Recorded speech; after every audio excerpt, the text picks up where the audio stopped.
Bye-bye, Belal. Great work, JDM. I fucking wish I picked him, man. The UFC 315 main card just happened, and here's my instant reaction, starting from the main event and working back to BSD's French public guillotining of Kyle Prepolec. Guys, Belal really did just try to stay standing and use his Canelo hands. I really cannot believe that he didn't come in spamming takedowns.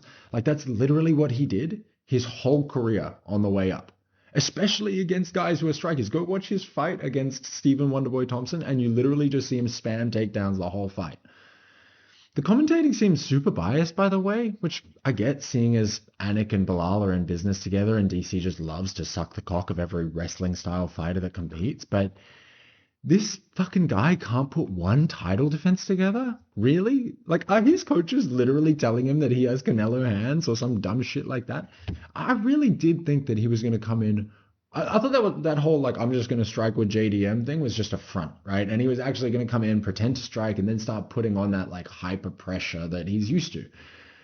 And I think that JDM was honestly a little bit surprised too. In the third round, Belal didn't shoot a single takedown, right? So in the corner, his JDM's coaches are like, just keep pinging the cunt. Just keep pinging the cunt, which is the exact advice, right? You probably thought you were going to have to be doing a lot of takedown defense, having put a ton of pressure on Belal forward movement to make it so that he wasn't able to, like, use his takedowns as much. But you got this guy that's just wanting to stand and fucking box with you the whole time, and you're the bigger, longer, better boxer. Just keep pinging the cunt. As an Aussie and as a fan that doesn't really love this new hyper pressure wrestler style, I'm actually really fucking glad that JDM won. The only thing I'm annoyed about now is that Islam is going to run from Ilya to go fight a perceived easier opponent by their camp standard, right? Like, Ilya's a good wrestler, this good, well-rounded fighter. They probably see JDM as like this easy to take down Australian guy with like only boxing. And Ali Abdel whatever the fuck his name is, Ali Abdelaziz got on Twitter for Islam already and has been talking mad shit, right? JDM says, come get it, which I love. Like, in the post-fight press conference, like, come get it. You want to talk all this shit? Come get it. Come get the belt. I'd love to see that fight happen in Perth, Islam versus JDM, but I don't know if we're ever going to see Islam versus Ilya, which is fucking so annoying, man. Like, so annoying. What I would love to see is JDM beats Islam. Islam goes, fuck. I can't really, these guys are too big for me at welterweight. He goes back down to lightweight to go and try and be a weight bully. Ilya's already beaten Charles Oliveira at that point, has the belt, and then beats Islam again, and Islam never gets his belt back. I would fucking, like, that's my dream outcome. If I can make any outcome happen, that's what happens. Islam goes, gets beaten by JDM, goes back to lightweight, gets beaten by Ilya, retires, and that whole Dagestani camp's reputation is soiled forever. Anyway, JDM also says that his match with Belal tonight was a good practice match for Islam, and I think he's right. I think that, a guy that has that same type of style as Islam, but only uses it about 30% of the time, which is what happened in this fight, is a perfect practice match for JDM.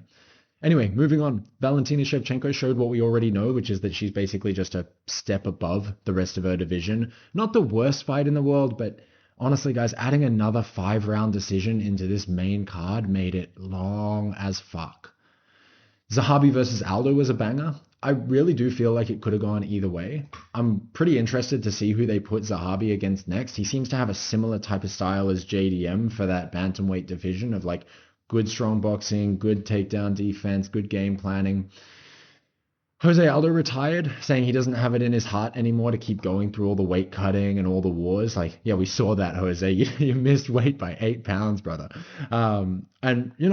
I thought the wars might have caught up to him by this point. It's just sort of ridiculous how much cage time this guy's had, and against always the absolute top level competition, right? So Jose Aldo, amazing career. It's sad to see him go, but I think it's definitely a little past the time where it could have been perfect. Natalia Silva outstruck Alexa Grasso 65-45 across 3 rounds and wins a 30-27. Very strong performance. And after beating Shevchenko's toughest test, it really does seem pretty clear that Natalia Silva is who you put against Valentina next, right? I I basically feel like the UFC just used a Belal card to polish up some other fighters for future opportunities and just like take the loss on the pay-per-view sales. I hope Belal has been like saving money from his business workings with Anik and his fucking previous fights, because this has to be the least profitable UFC title run in modern history. I feel pretty confident saying that of all of the champions that have happened in the last like 10 years, Belal might have just made the least amount of money out of all of them.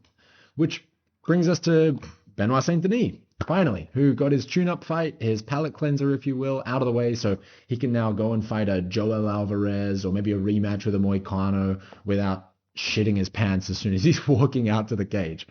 Kyle Prepolec was a lamb for slaughter and sort of, in my view, a way for the French fans to pretend that they have a little bit of masculinity left. Anyway, what did you guys think of the card? Let me know in the comments. I went 4-1 this time. I was so close to acing it. I keep getting one wrong. I'm fucking kicking myself for not backing my own Aussie countrymen and instead picking the crotch sniffer that didn't even go in and sniff any fucking crotches. Anyway. Oh, and do you want to hear my dark thought of the day? Dating apps in big cities is basically just budget prostitution on the buyer's side.